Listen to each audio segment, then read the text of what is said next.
Dan tetamu akhir zaman ni pula, tuan-tuan, saya nak peringat, tetamu akhir zaman ni pula, kalau dia nak kata ustaz, esok nak pergi ziarah ustaz, maksudnya bukan masa yang kita kosong, masa yang dia kosong. Oh, hak tu yang perik tu.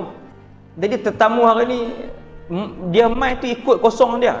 Ni nak tegur sikit, tuan-tuan. Kita mai ikut kosong ustaz tu, ataupun orang yang kita nak ziarah tu.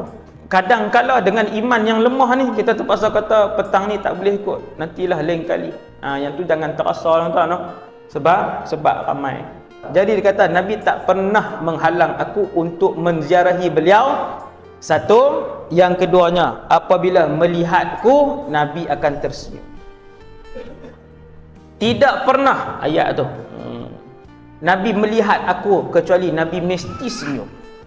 Tu baru betul terjemahan dia. Sebab bahasa Arab dia wala ra'ani illa dhahikah.